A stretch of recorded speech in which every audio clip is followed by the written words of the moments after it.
അസ്സലാമു അലൈക്കും വറഹ്മത്തുള്ളാഹി തആല വബറകാതുഹു. മക്ക നഗരം വിജനമാണ്. മനസ്സിനെ കുളിരണിയിക്കുന്ന കാലൊച്ച ഓരോ മണൽത്തരിയും കൊതിച്ചു പോകുന്നു. ആ ഒരു പാദസ്പർശം എന്നിലായിരുന്നുവെങ്കിലെന്ന്. ആ കാലൊച്ച മറ്റാരുടേതുമല്ല, ലോകാനുഗ്രഹി തിരുനബിയുടേതാണ്.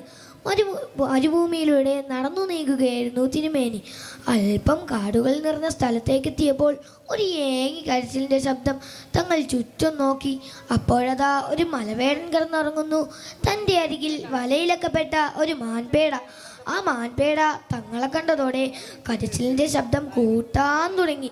കണ്ണുനീർ ഒലിപ്പിച്ചുകൊണ്ട് ആ മാൻപേട തങ്ങളോട് പറഞ്ഞു, ഞാൻ പ്രസവിച്ചിട്ട് 3 ദിവസമേ ആയിട്ടുള്ളൂ. മക്കൾക്ക് ഭക്ഷണവും തേടി വന്നതാണ് ഞാൻ. മക്കൾ എന്നെ കാത്തു നിൽപ്പുണ്ടാവും. ഞാൻ അവർക്ക് പാലൂട്ടി ഉടനെ തിരിച്ചു വരും. തങ്ങൾ എന്നെ സഹായിച്ചാലും. ഉടനെ തന്നെ നബി തങ്ങൾ മലവേടനോട് പറഞ്ഞു, ഈ മാനിനെ അഴിച്ചു വിടൂ, അതതിൻ്റെ കുഞ്ഞുങ്ങൾക്ക് പാലൂട്ടി തിരിച്ചു വരും.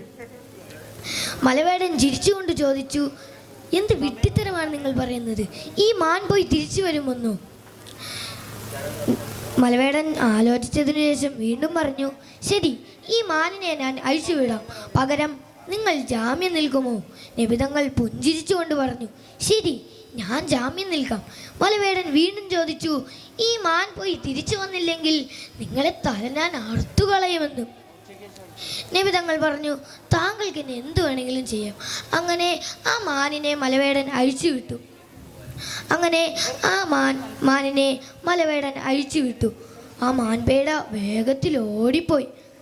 പറഞ്ഞ സമയം കഴിയാൻ നിമിഷങ്ങൾ മാത്രം ബാക്കി. മലവേടൻ്റെ കട്ടാര പുന്നാര നബിതങ്ങളുടെ കഴുത്തിലേക്ക് നീളാൻ തുടങ്ങി.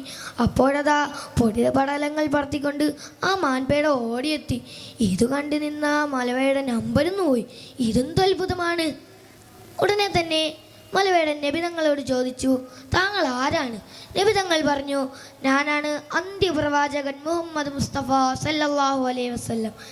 ഉടനെ തന്നെ ആ മലവേടൻ ഇസ്ലാം മതം സ്വീകരിക്കുകയും ആ മാനിനെ അഴിച്ചുവിടുകയും ചെയ്തു. ഈ കൊച്ചു കഥ നിങ്ങൾക്കെല്ലാവർക്കും ഇഷ്ടപ്പെട്ടില്ലേ? ഇത്രയും പറഞ്ഞുകൊണ്ട് ഞാൻ നിർത്തുന്നു. വാ ആഖിറു ദഅ്വാനാ അൽഹംദുലില്ലാഹി റബ്ബിൽ ആലമീൻ. അസ്സലാമു അലൈക്കും.